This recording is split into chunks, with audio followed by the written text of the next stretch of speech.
Hey out there, rock and rollers. Welcome to the 90th episode of the Ugly American Werewolf in London Rock Podcast, brought to you by your host, me, Mac B, the Wolf, and my partner in crime, Gary Action Jackson. He's coming to you live from the East Coast.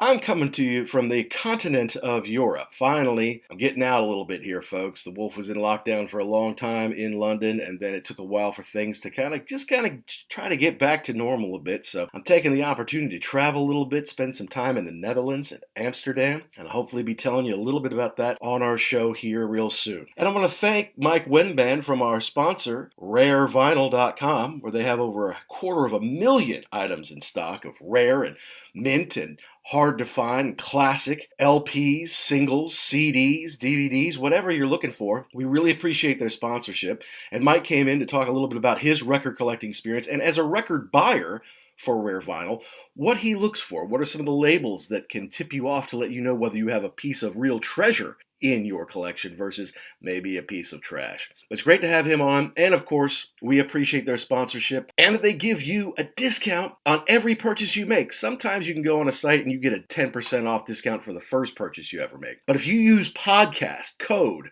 when checking out at rarevinyl.com or EIL.com, you can get 10% off every purchase you ever make. And I was just on there recently, saw some rare Pink Floyd stuff, some rare Beatles stuff, some Stones singles from the 60s and 70s. It looked amazing to me. So if you're a collector, if you're looking for a good deal on great stuff, they ship anywhere all around the world, go to rarevinyl.com or EIL.com and use the code podcast to get 10% off each and every purchase you make. Now this week, we're going to go back in time just a little bit. We had a great run in June with some wonderful interviews. Back to back to back, we had Jeff Downs of Asia. And yes, of course, you know we're big Asia fans here, but we got to talk to Jeff just before Yes did their UK tour, their 50th anniversary of Close to the Edge. We got to talk to him right after the passing of drummer Alan White. So it's a very poignant time. But we also got to talk to his partner in crime, Carl Palmer of Asia, and Emerson, Lake and Palmer. You got to talk a little bit about the Asia box set that came out earlier this year to commemorate their worldwide satellite broadcast on MTV from 1983. And then we got to speak to Chris Slade, probably most famous from being in AC/DC during the Thunderstruck days, but he was in The Firm with Jimmy Page, Paul Rogers, and the fretless monster, Tony Franklin. He toured with David Gilmour. He was in Manfred Mann's Earth Band. He toured with Uriah Heep. He's toured with Michael Schenker. He toured with Olivia Newton-John when she was a young woman. He worked with Tom Jones at the beginning of his career. He's had an extraordinary career, and it was fun to talk to all those guys back to back to back. And then we had a lot of concert reviews to do, like the Rolling Stones, like Duran Duran, like Simple Minds, like Nick Mason's Saucer Full of Secrets. But one that I went to and I didn't get to talk much about was I went to see Jeff Beck at the Royal Albert Hall in late May. And of course, like all the other tickets that I had, this was more than 2 years in the making. I think I sat on those tickets for 2.5 years or something like that. It got postponed due to COVID. It got postponed due to COVID again. And finally, I get to see Jeff Beck in about the fourth row of Royal Albert Hall. So I was pretty excited about that. But the public was excited about his new singer and touring partner, and that's one Mr. Johnny Depp. And the days leading up to my show at Royal Albert Hall, Johnny Depp played with Beck in Sheffield, and I think he might have played in Manchester or something like that. I saw them early in the tour, so I got to go down and see Jeff Beck, one of my absolute heroes, but then there's a little extra buzz in the air, right? A little something else going on, and that's that Johnny Depp was joining him there. So we recorded it right after that show, but we didn't put it out. Of course, later this summer, he and Johnny released an album, 18. It's about 13 songs. It's all covers. Well, it's not all covers. No, Johnny and wrote a couple songs in there, and Jeff chipped in a little bit too. So Jackson and I decided to go ahead and review that to go along with our review of the show at Royal Albert Hall. So it's kind of two shows in one. It's a review of the live show of Jeff Beck and Johnny Depp live at Royal Albert Hall from May 30th of 2022. And then it's a review of their album 18, which didn't come out till a little bit later in the year. So we're going to go ahead and get into that here. As usual, we need to let you know that we are proud members of the Pantheon podcast family with about 100 shows, all different genres, something for everybody on Pantheon. You can go to @PantheonPods or PantheonPodcast.com. We like to give shout outs to the folks we've worked with on there before, like Jay from the Hook Rocks, like Paul from This Day Rocks and Vintage Rock Pod. Paul's a great guy and is helping us try to sort out the audio on this show. And of course, the Kiss Kings, the number one Kiss podcast in the world, Tom and Zeus from the Shout It Out Loud cast. And we want you to download and subscribe wherever you get your podcast, be it Spotify, Apple, iTunes. Good Pods has been very good to us lately. Their team recommended us as a team pick, and we've been top 5 on some of their music charts. It's a great place to interact with people. But no matter where you get your podcast, please download and subscribe, and consider giving us a positive review. If we hear about it or you send it to us, we might just read it on the show. Now, back to Jeff Beck and Johnny. Look, Jeff Beck is a legendary guitar player, blues player, heavy metal, jazz. I mean, he is almost beyond genre. And then Johnny, is he really a singer? Is he really a songwriter? Or is he a Hollywood brat who has entree to people like Jeff Beck and decided, hey, I want a side project. How about I make an album with Jeff Beck? I don't know. To me, well, you'll just have to listen. I thought live, the show was a lot of fun. When Johnny came out, there's a lot of energy. Jeff's obviously the superior musician and the legend, but Johnny has a certain charisma that shined through during the show. I don't know if it's captured as well on record, but you can be the judge of that. Why don't you listen to me and Jackson here? We're going to talk about them live, Jeff Beck and Johnny Depp, and then we're going to talk about their album 18 right here on The Wolf.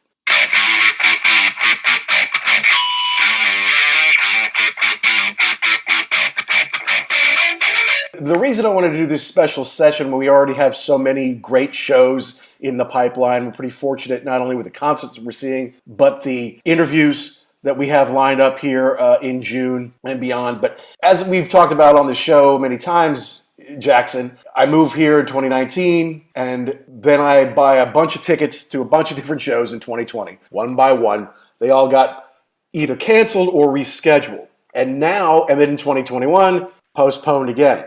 And now, in 2022, these things are starting to happen. And we had some great shows already on me being able to see Genesis' second to last concert ever, see the Simple Minds, finally. And another one that I've been waiting 2.5 years for is Jeff Beck, the legendary guitar player. Could call him a blues guitar player, but it's so much more than that. I mean, and he's unique. Notice I didn't say very unique, because you can't qualify unique, and it pisses me off when people say, oh, he's very unique. You know, if you're unique, you're already very unique. You're already one of one, okay? But Jeff, I mean, he kind of does a heavy metal thing. He can kind of do the jazz thing. And the way he plays, no pick, using his whole hand, using the whammy bar a whole lot. There's nobody else like him in the world. I would agree. I don't know why he's not bigger in the United States. I kind of think he always gets put behind Jimmy Page, gets put behind Eric Clapton. The first time I ever really got to know Jeff Beck was, what was it, like 90 or 91? Or maybe even earlier than that. He put out Jeff Beck's Guitar Shop, right, with Terry Bozzio and another gentleman, Tony Hymas. It could have been. I don't have it in front of me right now. Yeah. But that was a great record. And then I was like, wow, like I'd heard the name. I'd heard Jeff Beck out there in the ether before. Right. But then to listen to that, I'm like, yeah, well, I guess the deal was that he didn't sing. And that always put him behind even Stevie Ray Vaughan too. Right. And coming from those great years with Rod Stewart and the Faces that he was in and the Jeff Beck group. Mm-hmm. No, he wasn't in the Faces, was he? No, that's Ronnie Wood. But Ronnie Wood was the bass player in the Jeff Beck group with Rod Okay, Stewart. correct. Yeah, and he worked with Rod Stewart. So and honestly, you put the two of them together, Ronnie Wood and Jeff Beck back in the day, and it's hard to tell them apart. Yeah, but that's okay. But just a great guy who I don't think ever really got his due in the United States. I don't know if it's different over there. Well, I mean, he's regarded certainly as a huge star and a legend over here. But you're right, because he never really sang anything. Mm-hmm. And Jimmy Page never did, but that's okay because he was in Led Zeppelin. And Led Zeppelin, you couldn't be bigger than Led Zeppelin. So, you're right. He was in the Yardbirds between Eric Clapton and Jimmy Page. He actually was with Jimmy for a while, and then Jeff's like, you know what, I'm out of here. But you're right, he made the Jeff Beck group. He had Beck, Bogert, and Appice. He worked with Stevie Wonder. He had a big career, kind of an arena career, without ever really having that big, huge American success. Yes, some gold and platinum records, but still, he never, in the casual rock fan, he doesn't exist in the same league as Jimmy Page and Eric Clapton, even though he is a most deserved two-time member of the Rock and Roll Hall of Fame and a legend. Usually on something like this, we would walk through a big history of Jeff Beck and then lead up to the show. I think we can save that for another time. I think personally, yes, I remember when Jeff Beck's Guitar Shop came out. It was when we were in high school, regardless of the date, 88, 89, whatever that was. You and I kind of got into him in college because the box set craze was on. And just like Eric Clapton's Crossroads had his whole career in there with his various bands and everything, Beckology came out, which I think I got for Christmas of our freshman year, if I'm not mistaken. And it came in a cool box. It looked like a Fender guitar case, like one of those old yellow ones, and you open up, it was a 3-disc set. And it had his stuff with the Yardbirds. It had stuff with Rod Stewart and BBA and Jeff Beck Group and all that stuff. And so we got to discover this because it wasn't like they played a lot of his tunes on the radio in America, right? I mean, you can get a lot of stuff played in America, but a lot of instrumentals, which is a lot of his stuff, it just doesn't get the airtime. Yeah. I mean, unless it's 2:00 in the morning on the long form play, but yeah, he never, and even the Rod Stewart stuff was not the Rod Stewart catalog people wanted to hear. They wanted to hear more of the solo stuff. So that all kind of got just pushed to the side in the United States. Absolutely true, unfortunately. But so it was, and I remember I think it was 1990, spring of 1990, he toured with Stevie Ray Vaughan. And I remember, boy, I really want to see that because I was way into Stevie Ray Vaughan. I knew who Jeff Beck was. So I'm like, I want to go see them play. They came to Louisville, but they happened to come to Louisville when we took a class trip to Virginia to see Jamestown and to visit the University of Virginia and stuff like that. I'm like, you got to be kidding me. Jamestown's been here 400 years, man. I want to go see Jeff Beck. And I remember complaining to Mr. Sullivan, one of our chaperones, that I'm missing Jeff Beck back home. Of course, he flippantly said, well, you can see him the next time around. Well, maybe I could see Jeff Beck the next time, but I couldn't see Stevie Ray Vaughan the next time, could I, Mr. Sullivan? Because he died just a year later. So thanks for Mr. that. Sullivan sounds like a jerk. Well, no, actually, he was a pretty good dude. But he was wrong about that. And also, it was after that Jeff Beck kind of said, look, I've got tinnitus and I can't hear and I can't do this anymore. And so then he stopped touring for a long time. Now, fortunately, last night at Royal Albert Hall was either the 4th or the 5th time I've seen him. I know I'd seen him 3 times prior to this. And he always tours with women in his band. He always has female members of his band. And a lot of times he'll also have a female opening act, which I think is cool. Young teenage me, would be like, no, girls are from backstage. There's only one Stevie Nicks. But as an adult who likes to hear the different sounds and hear from different kinds of musicians, it's a real blessing to be able to have, women in the band. And he has some badass ladies in his band over the years. He had a very young Tal Wilkenfeld, way back when he did the live at Ronnie Scott's thing. I mean, she might have been like 21, 22 years old. She looked like a little kid in it. But for years, he's been playing with Rhonda Smith on the bass, and this is at least the 4th time I've seen him play with Rhonda, and she delivers. She's awesome. He also had a cellist with him last night, Vanessa. He had a keyboard player. He was a guy, but I couldn't catch his name. And so Vinny Colada had been his drummer for a long time, and he played with him at the Rock and Roll Hall of Fame, he and Tal and Jimmy Page. He's been touring with him for a while. When they announced the tour in January or February, they said Vinny was going to be the drummer. But Vinny wasn't there last night. There was a young woman with this long blonde hair, and she was awesome. She was killer. But I cannot find her name on the internet. I have looked everywhere. I've looked on web pages. I've looked on the social media. I know it's out there. I know someone's going to hear this and tell us. I'm sure by the time this airs, I'll know it. But they were a killer band. And because he doesn't necessarily have a ton of hits, quote unquote, not a lot of radio hits, he can kind of come out and play whatever the heck he wants. Yeah, and I guess that could be freeing at some point in time because it's like people are showing up to hear him play. They don't really care what the track is. I'm sure there's a couple that he has to play every night just to make the fans happy, but for the most part, open slate, do whatever you want to do. Well, and he does a lot of covers.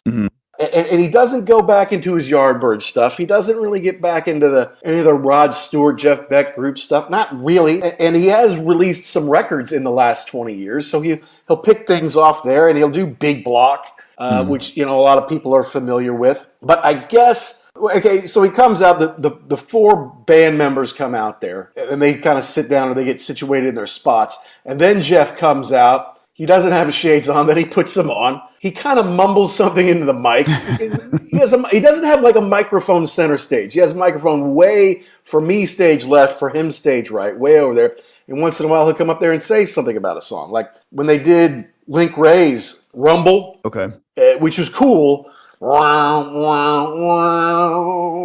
And he's doing his thing up there. He kind of announced that a little bit. He's like, Jimmy Page is like, this is the original punk anthem. It's got 3 chords, but it's also really cool, So he played that. Interesting. But it really got interesting around the 8th song or so. Special guest star there? Yeah, as you saw, as the world saw, the 2 nights before in Sheffield, Johnny Depp, who has been in the news, I hear, recently, some kind of trial going on. Correct. In the United States. And boom, there he was on stage. And I guess they released a John Lennon cover, Isolation, together here recently.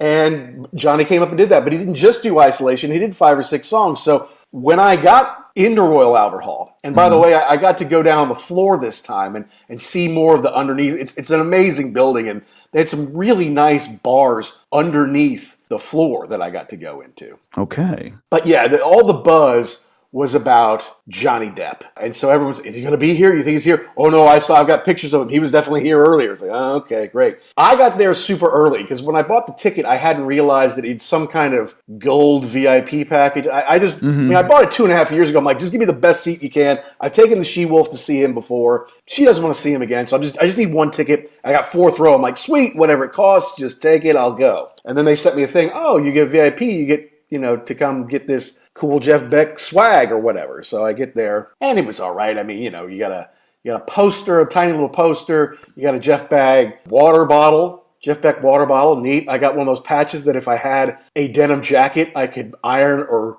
sew that on there. And I got a Jeff Beck VIP laminate or whatever, and then a ticket in the 4th row. But it was cool because the bar downstairs had pictures of everyone who played there over the years, and I was having my pregame beer right next to a picture of Dave Grohl from when he was there 12 years ago, and there's all sorts of legends that played there. Anyway, we go up, and he's playing, he's jamming out, and, this British guy in front of me is like, no, he already left. Johnny was here, but he already left. I'm like, what, do you have to go score some drugs? He can come back after he scores. That's not a big deal. Of course, like so many older British people who are so sure they know everything, he was wrong.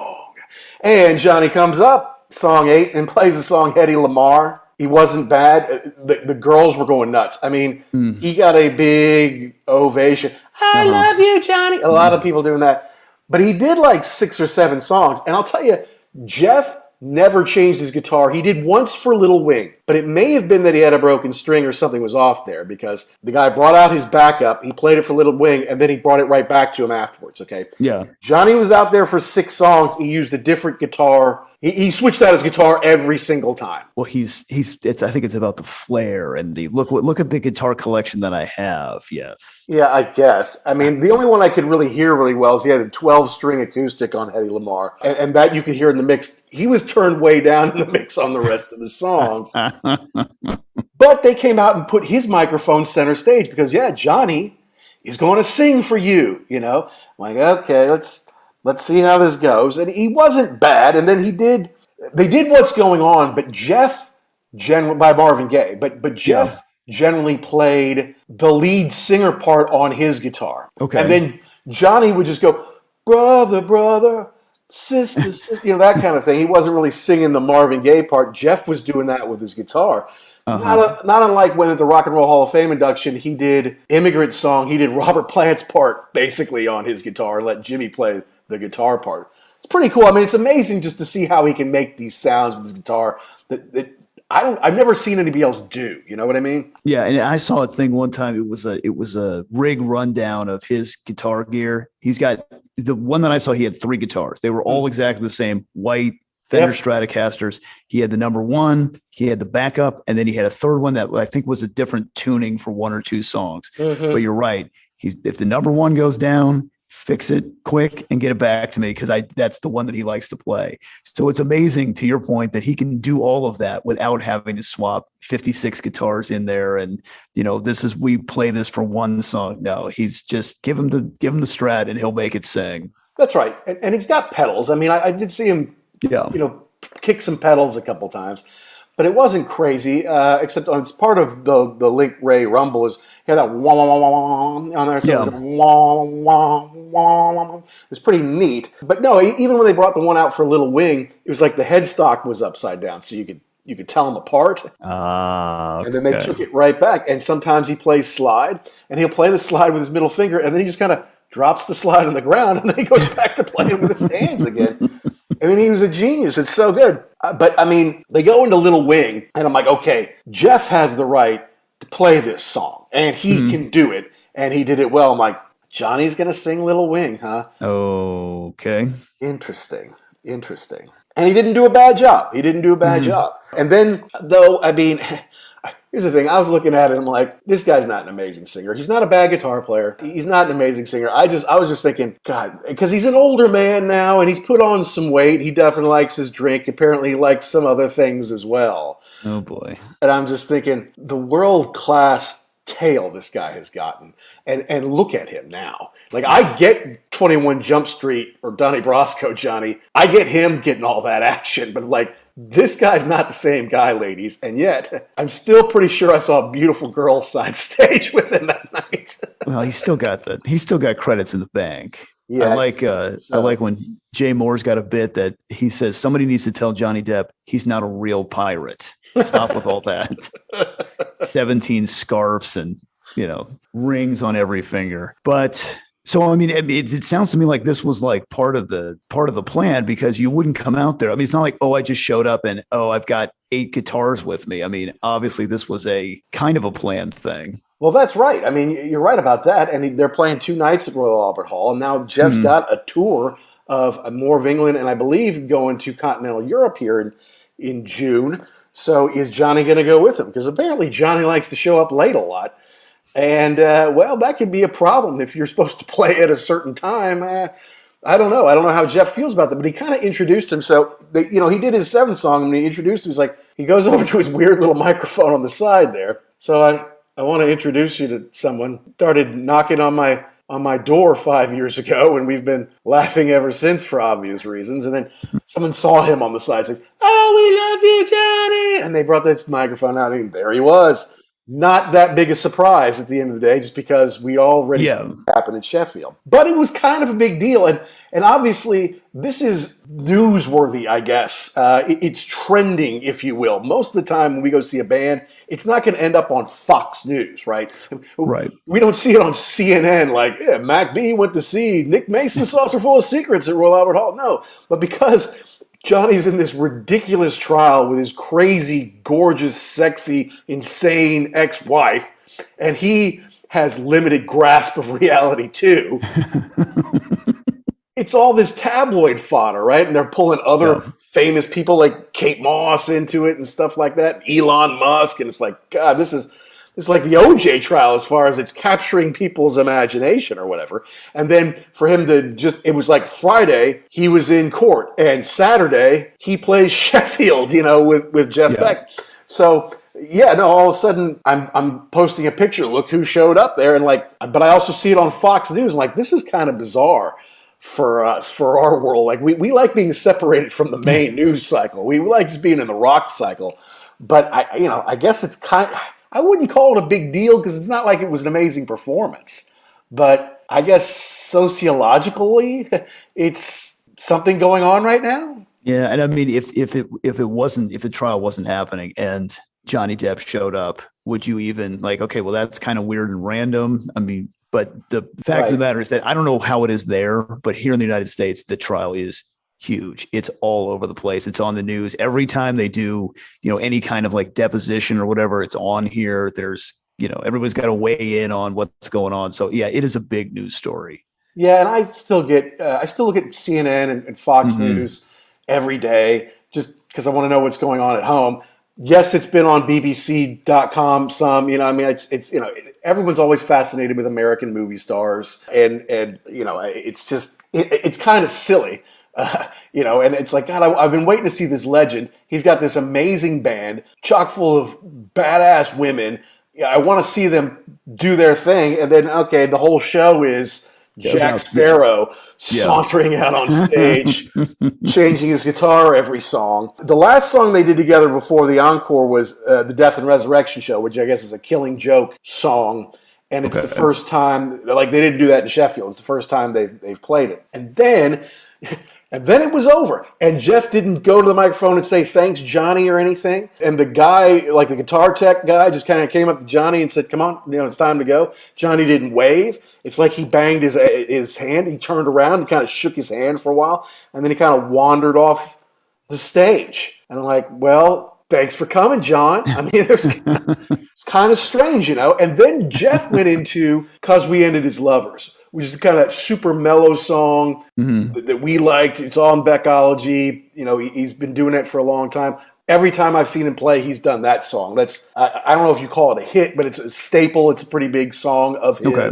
Yeah. It's beautiful. It gives him a chance to show off, but it's also pretty chill. And then he did a few seconds. It wasn't even the whole song of Corpus Christi Carol. He just did a little bit of it. And he's like, okay, thanks. And he set his guitar down on the stage. He didn't give it to a roadie. He didn't set it on a stand. He just laid it down on the stage. And that was it. And everyone else just kind of walked off. And that was the end of the show? And well, no, there was a couple songs afterwards, and they ended with Day in the Life. And Johnny came back for that. But it was odd to me. I mean, it was odd the way Johnny exited the stage. It was odd the way Jeff left it before the encore. It was strange. Some great playing in the middle and all that, but not a lot of stage banter. And this guest star who is, I know he's a bigger deal in the world than Jeff Beck, but it was just sad to me because as soon as I get home, I'm like, all right, well, I better post some pics and see what's out there. And I see all these threads out there, like on Google, on big websites. Who is Jeff Beck? Right? Because Johnny Depp plays with Jeff Beck, and the next one is, who is Jeff Beck? And I'm like, this just pisses me off. Well, okay, and I would agree with you on that, but I mean, who knows if this picks him up some new fans. It would be kind of cool if he, I'd never heard of this guy before, but maybe I'll listen to him now. I don't know, but it is a little disheartening to if you know anything about classic rock, Jeff Beck should be in there somewhere. Like, oh yeah, I know who that guy is. I couldn't tell you everything he did, but I know the name. Exactly. Yeah. It reminded me. I saw this thing on Twitter not that long ago. Where it was Kanye fans in a chat room saying, I don't know who this Paul McCartney guy is that Kanye is propping up right now, but isn't that just like Kanye to help an underserved artist, break into the mainstream? And I'm like, God, some people are so far behind in the race, they actually think they're winning. And there's so many of them, it would seem. But, I mean, you're right. And, if Jeff sells more tickets because Johnny Depp may or may not be there, yeah, awesome, good. But I think that does, going back to your synopsis of the show there, it is, I think it does say something for having a front man who knows how to work the crowd, so, and he's just not that guy. I mean, you're there to see him play, but yeah, he's not going to hype you up. He's just going to do his thing and then go. Right. And that's basically what he did. Yeah. Soft spoken, comes out, kind of wears the same thing most every night, Been doing it for now, God, 60 years, something it's like insane. that. Crazy. It's insane. He was in good shape. He looked good. He seemed happy up on stage. Rhonda was great. I really want to know who this drummer is because she was awesome, and she's got a bright future ahead of her. And do you remember the Coors, the Irish sisters and brother who had a bunch of hits 20 years ago? I remember the sisters. Yeah, yes. Yeah. Well, exactly. Yes. Yeah, we remember Pretty Irish Girls. Yeah. Correct. Exactly. You remember Leave Me Breathless, Go On? Yeah. So the oldest of the sisters, who I guess wasn't the lead singer, Sharon Core, she was the opening act. Oh, okay.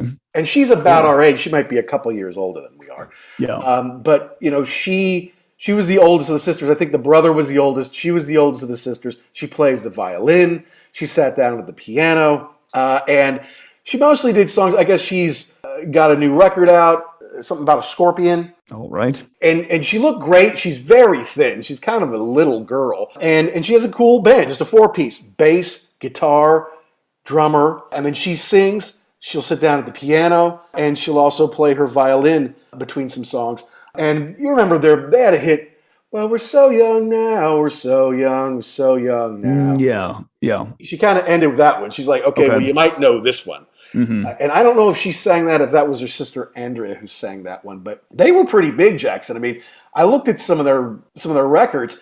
They sold 40 million records worldwide, which is fairly impressive. Okay. On that album, David Foster wrote some songs for them. I mean, they write their own songs, but David Foster wrote some songs that Into the Blue, whatever that one was. That was around 2000. I actually had that one. Mutt Lange produced at least some of it, if not all of it. So, like, they must have had the goods if they had those kind of people behind them, you know? Yeah, I think I know they had that 1 or 2 hits on rock radio esque, but I think that they were mostly like adult contemporary. Yeah. So that's why we never really got into them at that point in time. Well, exactly. Yeah. I mean, I remember buying them just because I liked them. I liked the girls. And they had nice voices. And I'm like, well, I got to have something besides Metallica to play when I have girls over to the house, right? Right.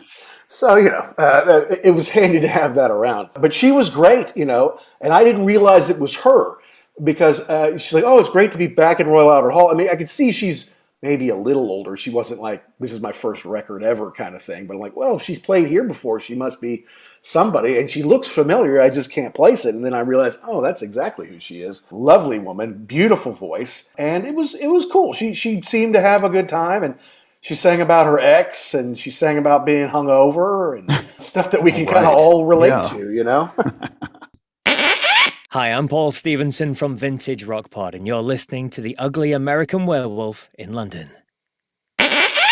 So that's our review of the live show. And it was a lot of fun. It's great to be back in Royal Albert Hall after a couple of years of not being able to go there. It's great to see Jeff Beck again. I think it's my 4th time seeing him. And you can't deny the buzz that was there because Johnny Depp was there. It was a little odd. You could argue it took away from Jeff's performance. You could argue that it will help generate new fans for him. But I think that night, most people, like, this is before they'd ever made an album together, is when we bought the tickets. I think it's before they even released their single. So some people might have thought they were getting the Jeff Beck show, and then the Johnny Depp thing just made it kind of weird. I don't know. I just know that most of the shows I go to don't create a lot of buzz, and there was buzz from all over the media because Johnny was in the middle of his trial with Amber Heard, and it was coming to an end. It was all over the world. It was big in the UK. I hear it was big in the US as well. But now we're going to go ahead and review their album, 18, which I think I read recently was Jeff Beck's first top 10 in the Billboard charts ever after a 60-plus year career, or at least 60 years almost here. That's the first time he got into the top 10. That's crazy. He's sold millions of albums. He's an incredible talent. He's a 2-time member of the Rock and Roll Hall of Fame. And he can't crack the top 10 until he gets some drunken, drug-addled Hollywood jackhole to make a record with him. I don't know. It's a little bit disappointing. Also disappointing was I am on the road here, folks, and sometimes it's hard to get decent sound. It was really hot, and the fan on my computer was running overtime just trying to keep it cool. So the audio might have had some difficulties, but I really thank Paul of Vintage Rock Pod in helping me try to clean that up. So if it's not perfect, hey, I apologize, but I still hope you have a listen, because Jackson and I are going to review 18 by Jeff Beck and Johnny Depp right now. All right, you want to get into this? Yeah, but this is not going to be a glowing review, man. Well, okay. All right. Interesting. Are you excited about the Johnny Depp album as it's come to be known in my house? Depending on how you look at it, and that was my big concern, not concern, but my big hurdle to get over is how was I going to approach this thing? Right. You went to the show, you saw him play. I'm guessing they played a couple of these songs, right? Yeah. And what I didn't realize was that this is basically a covers album. Yeah, and Jeff does a lot of covers, quite frankly. Mm-hmm. That's kind of his thing, I mean, even because We Ended as Lovers, which is one that we like from back in the days of Beckology in college. Mm-hmm. That's not even his song, So that's kind of his MO. Is to take these kind of things. And it's either classics that and it's amazing to hear him play it on the guitar, or it's a great artist, but this is a song of theirs you don't know, right? This is a deep cut. Like, not everybody knows Isolation by John Lennon. I don't really know that one, I mean, so that's kind of what Jeff does. And so I was actually happy to see that was still part of it, that it wasn't just, this is the Johnny and Jeff, and it's only going to be stuff we do together, Right. Because based on the songs that are new, that would have been not super great, in my opinion. So and why do you say that? Well, I say that because we should probably make a pact right now where don't ever get to the point in your life when you don't have somebody to say, I think this is not a great idea. I think maybe you shouldn't do this. And I don't think Johnny Depp has anybody in his life like that. And I understand he's passionate about music. I get that. And because of who he is, he could do things like this. Like if you and I called Jeff Beck up and said, hey, Jeff, we want to do this, he would not even get through. But Johnny Depp can do it because he's Johnny Depp. He's a pirate. He can do whatever he wants to. He's a damn pirate. But looking at these tracks, a couple of these they're head scratchers because the vocals on them are the bar's pretty high on them. So I'm wondering why you pick these. Like you could think you could do Come On Light My Fire. That's pretty easy for anybody to sing. It's not a real hard vocal track. Some of these are. Well, I don't know. I mean, I guess you got to kind of go back to before the beginning. Why is Jeff Beck making an album with Johnny Depp? Okay, that's just something to examine, right? Mm-hmm. Okay. Why on earth, with this legend of guitar, who, yes, he likes to experiment and collaborate with a lot of different folks, has done for 60 years. I guess he gets to be friends with Johnny. I mean, Johnny is buddies with some rock and roll royalty. He plays in the Hollywood Vampires with Alice Cooper and Joe Perry. Heavy hitters. So if they let him in, he must have some credence, was always my feel. And then I think Johnny hunted Jeff down over time. And I mean, something he said, I think while he was on stage, Jeff Beck was like, he started knocking at my backstage door 5 years ago, and we've been brothers ever since, or something like that. So Johnny has ingratiated his way into Jeff Beck's life. I don't know how you're supposed to, or, he's charmed him. So, and I guess Isolation, that was something that came out, is that last year? And then the album came out this summer? I think so, yeah. I think that's the timeline. But, on the flip side for Jeff Beck, putting Johnny Depp on the record is going to expose your music to a whole crowd of people who would have never even checked it out. So maybe that's his thinking of, I'm going to get some extra heat on this by collaborating with Depp. With Depp, right. Yeah. And he's right. And that's why I give it a pass. When it's all things being equal, I kind of give it a pass for the okay, because it is Jeff Beck. And like you say, if more people discover Jeff Beck's music because of this tour and this record with Johnny, then that's awesome. I don't see Johnny becoming a huge star of, I don't know, doing covers and singing some of his own songs. I don't think that's going to, I think Johnny kind of needs something to do. I think he's got issues, which came out in court recently. And even though I think he won monetarily, I still think it's obvious that his life is very different from most of ours. And sounds like he's been losing the opportunity to make movies. He's pissed off the wrong people. He's burned through his money, whatever. So he needs some kind of an outlet. I get it. And wow, when he needs an outlet, he doesn't get with his old college roommate and create a podcast. He goes to Jeff Beck, his buddy. Right. And let's go out on tour. And on tour our new album, Yeah, I don't know. I mean, I really feel like that's part of it. Is Beck is smart enough to figure out that he can reach new people. He can have more people. I mean, like you said, when you were at the show, were there people there who were just hoping to see him of the female variety, the younger female variety, than would normally be at a Jeff Beck concert? Okay, I didn't see an overwhelming lot of younger women. Of course, younger women would be like in their 40s for a Jeff Beck show, or 30s. So no, I mean, I did not see an influx of that. I did hear female voices were the first ones to notice him when he was sneaking on the corner of the stage. I love you, Johnny. Yeah, like, yep, there he is. I figured he would be there. And it's been a while since we did that. Since we recorded after that concert. But yeah, I mean, it wasn't a shock that night that he was there because he had just done it in, I think, Manchester, right, 2 nights before, or whatever it was. So was like, oh, or Sheffield maybe, and so we were kind of expecting it more or less.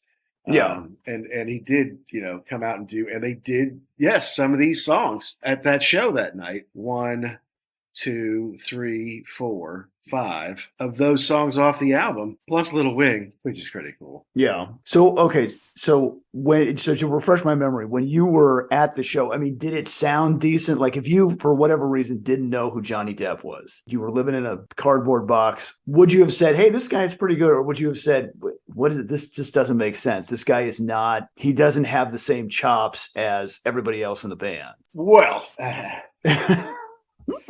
because here's the thing: the people who play with Jeff Beck are awfully, awfully good, and he's amazing. He can kind of do anything with that guitar, make it sound however he wants, unlike anyone else I've ever seen. I've seen a lot of guitar players over the years. Something about what Jeff Beck does that is different from everybody else. And Rhonda Smith, who's his bass player, she's awesome. She's been with him for years. Vinny wasn't there that night, but they had that young female drummer who was awesome. They had a cellist, did they, I think? Okay.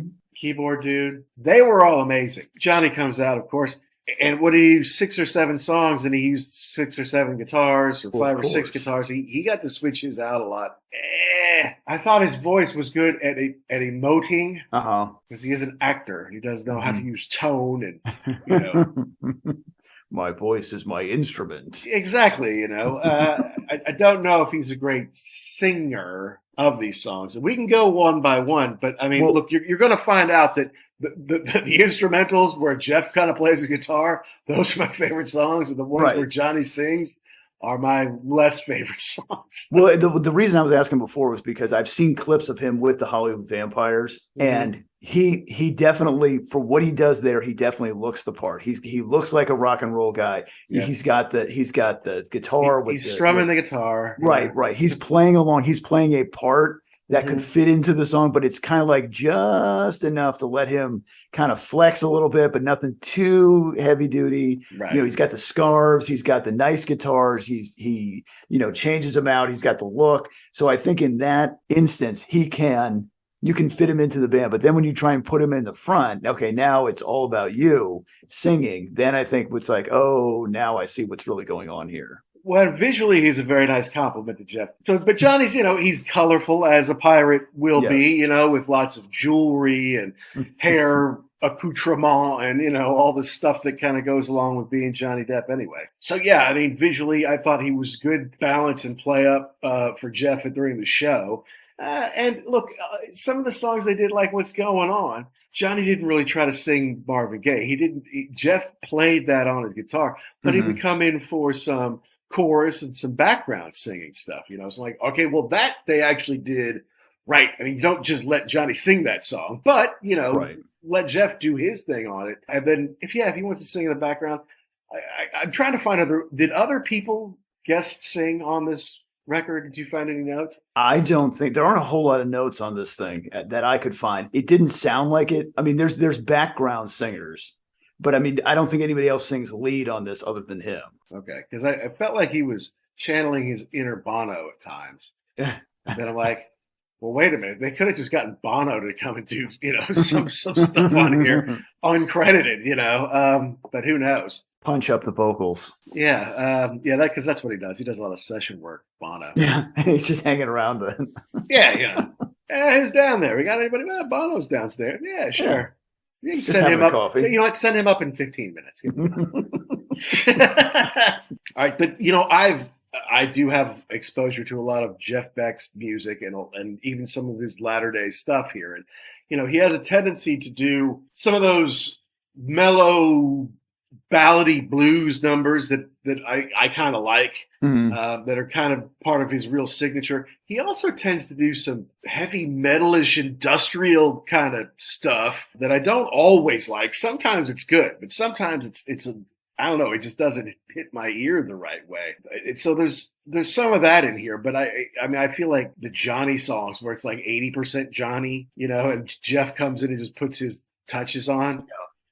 That's not what you're looking for. That's generally those are misses generally for me.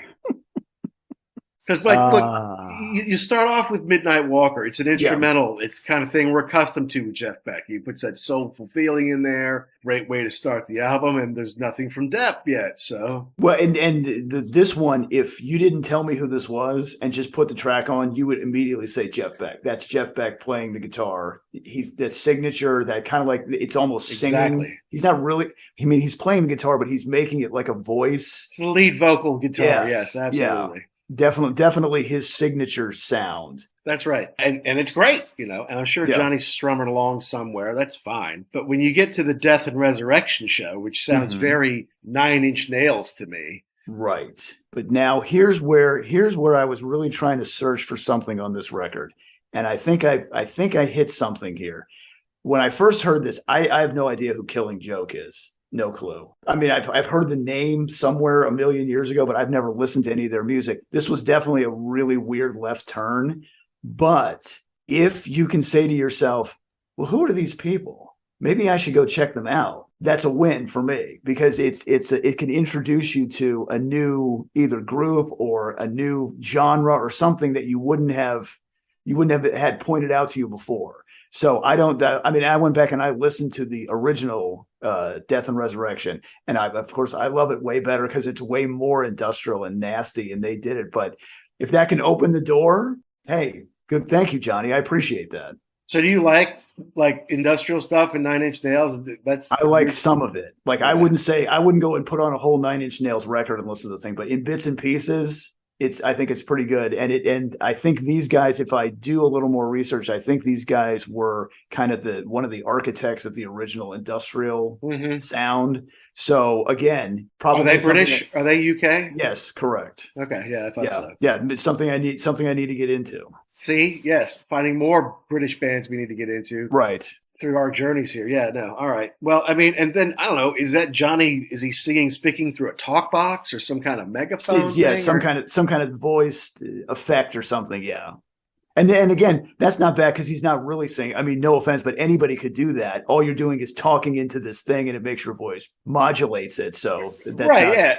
And this kind of music fits into stuff that Jeff has been doing for a long time. So it's not like you say, oh, well, Johnny took him on some weird turn here. No, that sounds like Jeff Beck. And now you got this guy, Johnny, singing. So, I mean, as far as I don't love it because I don't listen. I am kind of an album guy, and industrial is not my jam. But yeah, it's cool that they did it. And I think it fits the genre of Jeff Beck. So no complaints so far, really. So then what I would want to know is if you look at all of these tracks, whose idea was this? Because I mean, this is all over the map. So I wonder, like, are they some Jeff Beck wanted to do? Are they some Johnny wanted to do? Did they get together? Was it all one person? I don't know. Because I think you can kind of tell sometimes, especially if it's an instrumental. I think that's very Jeff. Because Johnny's not going to contribute as much. I think some of the songs, of course, Johnny wrote a couple songs, so obviously those are mostly Johnny. But you can kind of pick them out, So, yeah. I mean, look, the third one, Time, it's a slow song. It's a crooner for Johnny. He can he doesn't have to stretch up, right? Right. And Jeff's right on point. He's emotional with his playing. Johnny's okay. What's weird is that the flurry of drums between like 245 mark and the 320 all of a sudden, because it's like a slow thing, and then all of a sudden it's it picks up. So it's good, but it's kind of weird. Yeah, and then this is another one too, where it was like Dennis Wilson was in the Beach Boys, legendary rock group, but then he also did stuff on his own. And so, I mean, I don't really know that much about Dennis Wilson other than, the Beach Boys. And then so I started looking. Drummer, and then used to date Christine McVie. Yeah. I didn't know that till I started reading that. And then it was like he drowned, after, drinking all day and I'm like, well, this guy was he lived a rock star life. It bit him, but yeah, just look, man, as long as you're not the recluse, it'd probably be awesome to be a Beach Boy, dude. Yes, correct. Yeah, I mean, they're still even touring today. So I mean, I don't know if they were the American version of the Beatles, because that's a stretch. I know that the Beatles did influence them. Yeah, guys. Correct. Yeah, Brian Wilson was the architect of that, and Dennis was. I don't want to say he was along for the ride because I think he contributed, with his drumming and everything. And I don't know if they were brothers, so who knows what he did with this, but it's just interesting again I didn't really know that much about Dennis Wilson until I started looking at this. And so there's something else I didn't know. See, there you go. Well, right. So if he's if like Clapton, his goal in life was to spread the blues, Yeah. Jeff Beck's goal is to spread odd songs that you've never heard of before, There you go. and expose you to these other great artists in his own way. Yeah. I thought that one was all right. Again, it's still part of the motif. And you're right. His voice is not, because I listened to the original one of this too. It's not that far off. Dennis was not really a singer either. So it kind of fits. He doesn't have to stretch out at all. So I mean that's not a bad choice for a song on this record. No, but the next one is bad. Whether it's a choice or not, I don't know, but it's kind of bad. I don't like the fourth song, Sad Motherfucking Parade. Why, is there not enough swearing in it for you? Just, Now, this is an interesting point because I found an article in Rolling Stone about how is this ripped off from something else? Oh, I don't know. Okay, so this deal is they saying Johnny Depp, Jeff Beck accused of stealing lyrics from incarcerated man's poem, and this was a guy, Slim Wilson, and he was like a hustler. He was a criminal. He was a hustler back in the 30s and 40s, and so he had this. There are lines in this recorded thing, incarcerated man's poem, that are really similar to this. But then the thing is, the incarcerated man's poem was not a spiritual, but what's the word I'm looking for? It's like a handed down. Yeah, correct. So like nobody can really tell who wrote this. So like Johnny Depp putting his name on it, it's like, okay, but you didn't reference anything. Like, this is where I got it from. So are you trying to pass this off? And then it's one of those deals where who really is the architect of this? Interesting. Well, yeah. But going back to your original point, no, it's not a very good song. I mean, yeah, it's either very avant-garde or it's just kind of bad. Yeah. And I don't know about avant-garde music. It's almost a rap for Johnny, so he's not really singing, which is good, I think, overall. Just doing some textures underneath some stuff, and I'm guessing that this was an 80-20 Johnny song. Yeah, is my guess. Maybe not. Maybe Jeff got into it. Some of the textures on here, the industrial stuff, Jeff can do and is into, but I don't know. It also just seems like Johnny's whining about how fake Hollywood is, but then he's this caricature of a fallen icon who's just getting sued and losing movie deals and owes people money all over the world. It's like he's parodying himself almost with this song. I really wonder if you sat down with him, like if you met him somewhere and just started talking, would you just say this guy is just on a different plane of reality? Bananas.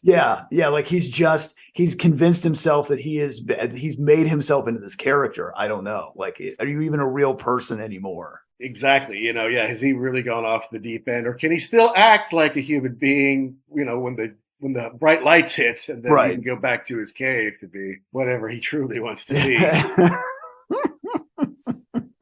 Yeah, I don't know. Okay. Well, moving on. You like the slow bluesy stuff, yeah? A little Texas guitar twang from Jeff on Don't Talk? Yes. I like this a lot. It was a weird, not weird, but it was an interesting choice. If you said, hey, what's your favorite Beach Boys song? Most people would not say, Don't Talk, Put Your Head on My Shoulder. So again, is this one of these things where it's like, hey, I've never heard that song before, but maybe I should check it out? All I know is no Johnny needed here vocally. Yeah. I like hearing Jeff do this thing on this. I mean, this is kind of what I want to hear on a Jeff Beck album. This is kind of what I've come to expect. So, yeah, I mean, it's maybe I'm probably being some old, but there you go. I like that. For Jeff Beck, you get the bluesy open, the brushes on the drums. I mean, it's chill. Whereas, this next one, this is definitely a Johnny song. Yeah. And the thing is with this, I don't know why you picked Hedy Lamarr. And the only thing I can think of is from Blazing Saddles when it's Hedley Lamar. And everybody's calling him Hedy. And then Mel Brooks says, what are you worried about? This is 1865. You can sue her. That's really the only thing I know about Hedy Lamarr. She was an actress from the golden age, but that's all I know. I don't know why he chose this. But then thinking about that, is this the same thing? Is he complaining about Hollywood for himself through the song? Right. Like she got chewed up and spit out. Right. Well, the same thing could happen to me. Yeah. Same thing is happening to me. It's happening all around me. Ah! Yes, he wrote this, and they definitely played this. Did they play the other one, the Death and Resurrection? They did play that one. Okay, and how did that come off live? Yeah, that was the one. That was the last one Johnny did with Jeff. Okay, before the encore. So Jeff came out and did 7 songs, something like that. Johnny comes out, starts with Hedy Lamarr, and they run through 1, 2, 3, 4, 5, 6 songs. The last one was Death and Resurrection Show. Okay. And I don't know, I just remember that point being like, because they just done Little Wing, and I was like psyched that it was, Jeff doing Little Wing is awesome. Mm-hmm. I don't care. Johnny doesn't even need to be there. It doesn't matter, but it was so cool. And then they did that one. Yeah, a little more industrial. I was like, okay, yeah, they can pull this off live. It's a little loud, but cool. And then they went into Cause We Ended His Lover. So, that's kind of why I was there. It was one of those, right? So the Hedy Lamarr song, Jeff reads what Johnny had done here, and I think he put his solo into it very well. It builds into something that I think without Johnny, it could be a better song. So then back to the Beach Boys here. Back to the Beach Boys, another one with no Johnny. Yeah. It's a slow one, but his harmonics just stand out to me on this one. Just the tone of his guitar. I'm like, goodness gracious, he has such control over that, man. And it's so distinct, too. Yeah. And I really like to watch him. They have close-ups of his hands when he plays, and just to watch him, how he's got the whammy bar in the palm. It's in the palm of his hand. He just kind of works it. Like he doesn't go at it. Yeah, like hard, it's a chopstick. He's got it right there in his fingers. Right. And he just kind of feathers it, and it is a very distinctive sound. I'm glad they picked this one with no vocals. Yeah.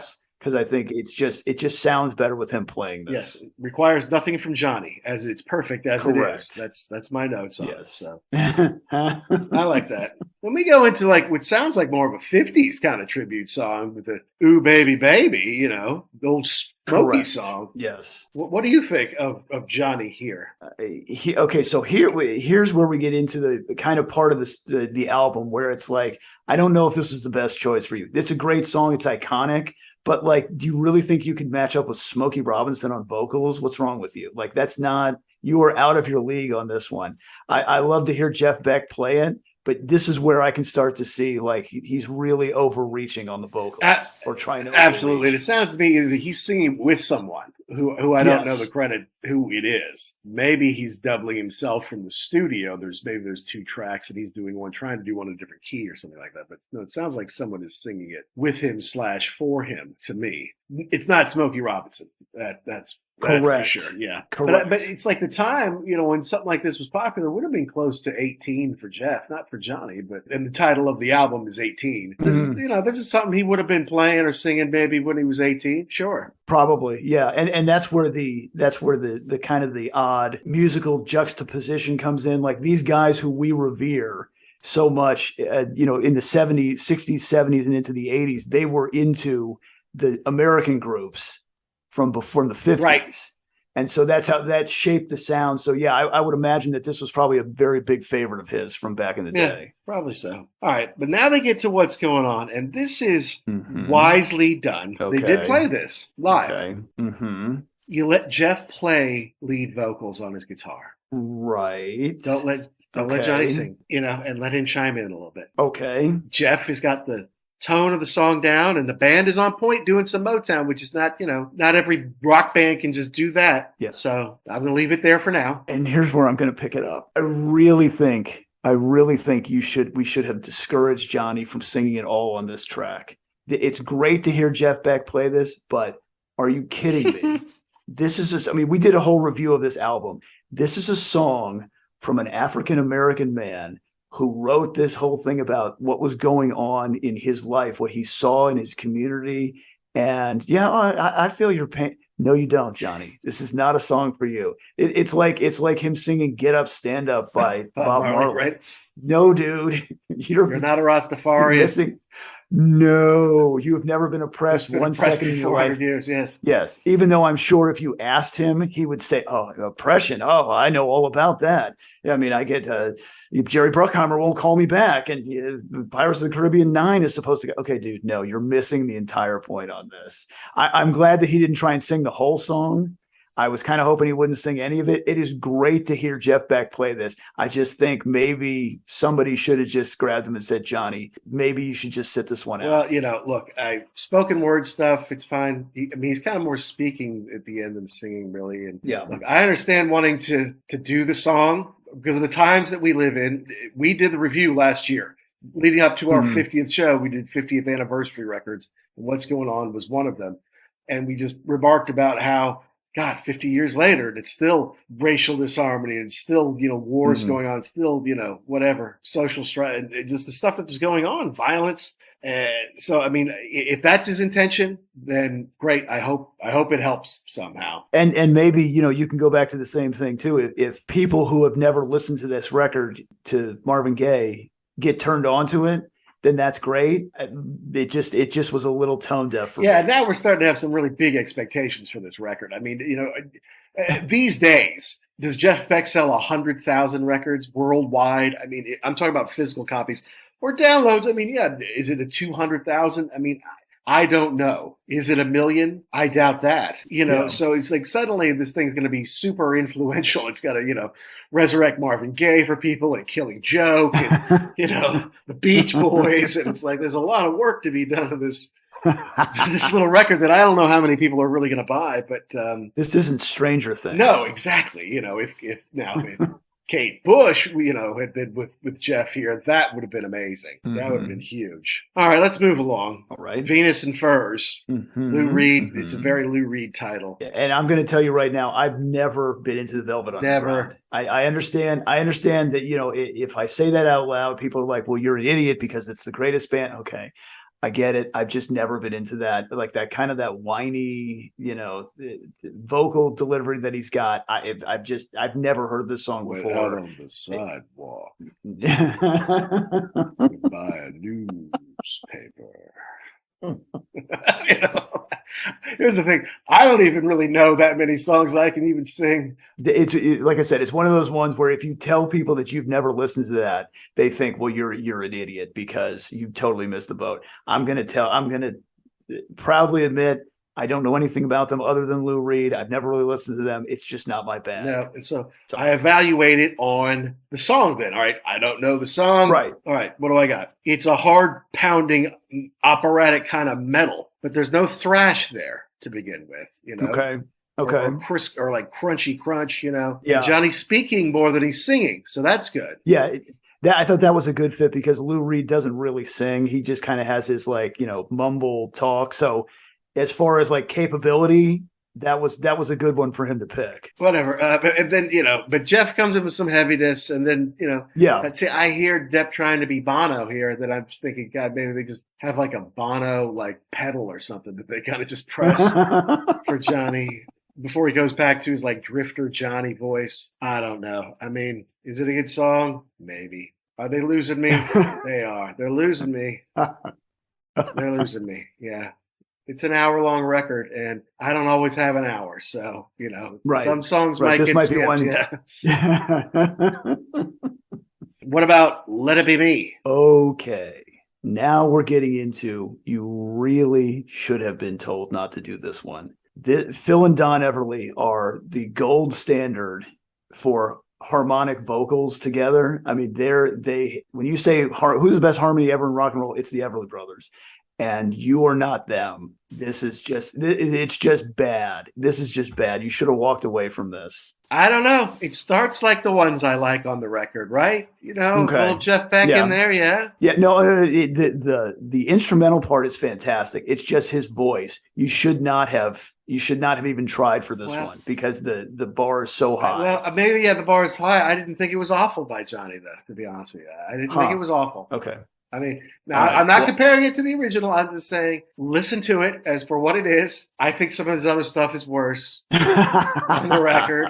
And the two of them collaborating together, it feels like they have something going here. Now, he's not the Everly Brothers, no, but he's fitting in his register there. It wasn't horrible. It wasn't horrible for me. We'll agree to disagree. That's fine. It's good to really mix it up with his Let It Be Me song. I don't know who wrote it. I know it was Phil and Don Everly were the original recording. They recorded originally. I don't know the Everly Brothers. The Everly Brothers. Correct. Stars, yeah. And then, all right, What's it? Stars. Janice Ian cover. Kind of a piano bar lament. Yeah.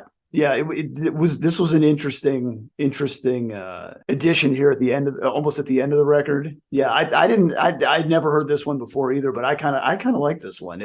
Like you said, it's a little piano bar, it's a little bluesy. Yeah, I like. Yeah, Johnny doesn't have to oversing. Jeff does his thing. Right. I think it's him whining about Hollywood again. But there seems to be a common theme or a thread throughout this. Yeah, he doesn't have to oversing on it, so it works out. So yeah, it's not bad. I mean, and that's the thing. I think the Let It Be Me and the Stars, put those together, and you're actually rounding out the album okay, and then Isolation, which I didn't know the John Lennon version. I don't think I'd ever heard that.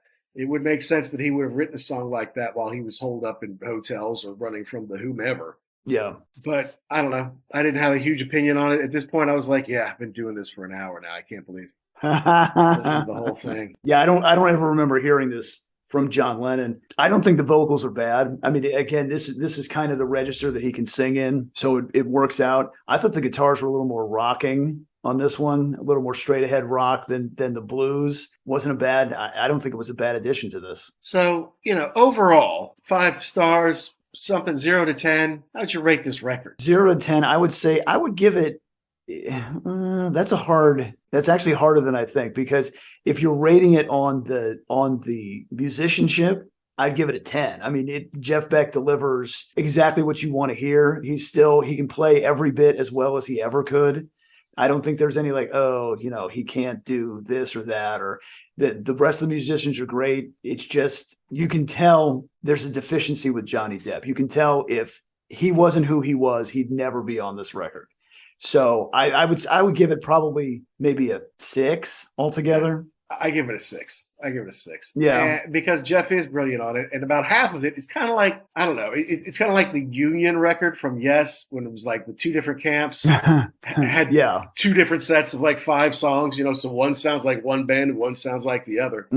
Something like that. Or like sometimes when people get together, like Steve Hackett and Steve Howe, they might write a couple together, but mostly it's their own stuff, and then the other guy kind of plays off of it, right? So that kind of seems to be happening a little bit. Like, Johnny had some stuff, and then Jeff had some stuff, and they just kind of smushed it together. I don't know. I mean, look, it sounds like they're buddies. They hang out together. It's not. I don't think it's a contrived record. I think it's something Johnny was happy to do, and Jeff's like, yeah, someone wants to make a record with me. That's cool, Because I was thinking, who should Jeff Beck be doing this kind of a collaboration with? Who from his generation, or should he be doing somebody younger, would be a good idea. Because like his generation, like, okay, he could do Steve Winwood kind of thing, get him off the bench, and that would be fun. Who else would you think? Maybe some kind of a singer, vocalist. So are you talking about like putting the record out like Carlos Santana does, where it's like it's 10 tracks with like 7 or 8 different singers on it? No. Just like, let's do a tour together. Like Clapton and Winwood did a tour together, and they sang together and stuff, or and played together. I mean, if you're talking that same genre, I think Paul Rogers from Bad Company would be a good fit, because I think he can do kind of the bluesy stuff and the rocking stuff also. That's a good call. I'd even like to see him, and if you really want to get freaky, I'd like to see him with Robert Plant, what the two of them could do together. Yeah, I don't think Robert wants to go that way anymore. I think Robert likes his... I don't care what you're asking me. He's worth hundreds of millions of dollars. He can do whatever he wants. And he wants to do, more like pastoral, Celtic, bluegrass, country kind of stuff. I think he likes being with Alice Krauss. I think he liked the stuff he did with Patty Griffin when he lived in Nashville for those few years. Yeah. I don't know. Nancy Wilson, who did tour with him on The Stars Align, she could make a cool record with him. He likes working with women. She could belt some stuff out for him. That would be interesting to see him with, no offense to Johnny Depp, but an actual vocalist, right? Somebody who can actually really sing and then put something together like that. Yes, that would be an interesting, because I mean we've talked about this before. That's always been Jeff's Achilles heel. He's not a singer, so he can't put a record out by himself unless you just want to do all instrumentals, and those don't sell. Yeah, they don't the move the needle. thing. Yeah, they don't get on the radio, and they don't, even though sometimes they get put in like soundtracks or whatever, it's like background music than a hit. Right. So yeah, I love his instrumentals. I thought they were great on this album. I think he stepped up to the plate several times and delivered exactly kind of what you want from Jeff Beck. But it just seems sometimes the collaboration, Johnny got involved. It was Like, I'm glad you're having fun on your little side project here, man. And I guess I'm just jealous.